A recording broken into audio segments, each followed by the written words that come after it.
Hello friends, welcome back to my channel. Friends, आज हम glycolysis है इसको थोड़ा सा डिटेल में देखने वाले हैं। ठीक है, जैसे इसमें देखो बेसिकली 2 स्टेप्स में होता है। प्रिपरेटिव फेस होता है जिसमें 5 स्टेप्स होते हैं और फिर उसके बाद में आ जाता है आपका ये पे ऑफ फेस। ठीक है, इसमें भी 5 स्टेप्स होते हैं। तो जो प्रिपरेटिव फेस होता है यानी कि एनर्जी इन्वेस्टमेंट फेस कहलाता है, यानी कि यहाँ पर क्या होता है एटीपी का यूज़ होता है। ठीक है, इसलिए इसका नाम है एनर्जी इन्वेस्टमेंट फेस।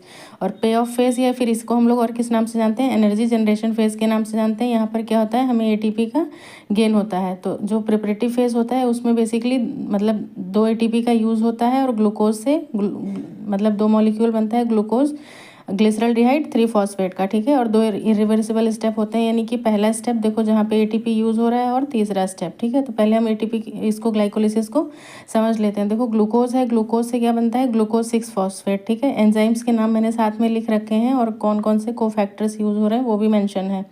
तो ग्लूकोज से ग्लूकोज 6 फॉस्फेट बन रहा है और यहाँ पे एंजाइम जो लग रहा है वो हेक्सोकाइनेज लग रहा है फर्स्ट स्टेप पे। सेकंड स्टेप आ जाता है हेक्सोज आइसोमरेज, यानी कि ग्लूकोज 6 फॉस्फेट को हमें फिर किस में चेंज करते हैं, फ्रक्टोज 6 फॉस्फेट में।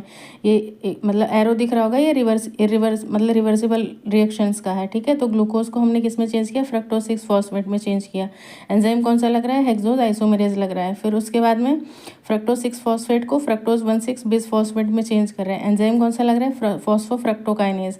अब देखो फर्स्ट स्टेप पे एटीपी का यूज़ हुआ है और थर्ड स्टेप पे एटीपी का यूज़ हुआ है। उसके बाद फ्रक्टोज 1,6 फॉस्फेट जो है बिस फॉस्फेट वो किस में चेंज हो जाता है, 2 मॉलिक्यूल ऑफ PgAl। ठीक है, फॉस्फोग्लिसरॉल्डिहाइड, फिर इसको आप लिख सकते हो ग्लिसरॉल्डिहाइड 3 फॉस्फेट। ठीक है, ये 3 कार्बन का होता है और साथ ही साथ DHAP यानी कि डाईहाइड्रोक्सी एसीटोन फॉस्फेट। ठीक है, ये भी 3 कार्बन का होता है।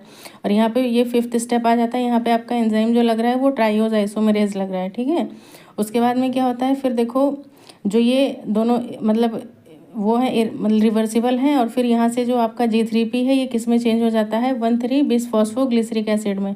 यहाँ पर क्या होता है, देखो 2 NADH का मतलब गेन होता है और एंजाइम क्या लगता है, ग्लिसरॉल्डिहाइड 3 फॉस्फोडिहाइड्रोजिनेज। ठीक है, और यहाँ पे साथ ही साथ फॉस्फोरस डोनर जो है वो इनऑर्गेनिक फॉस्फेट होता है, इनहिबिटर है यहाँ पर इंडो एसीटेट।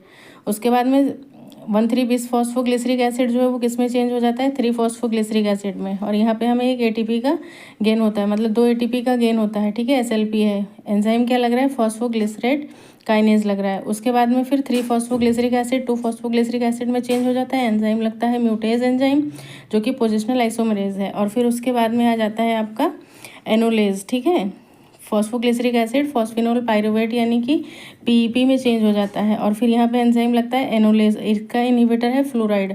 और फिर PEP जो है वो किस में, 2 पायरुविक एसिड में चेंज हो जाता है। यहाँ पे 2 ATP रिलीज होता है, एंजाइम लगता है पायरुवेट काइनेज और कोफैक्टर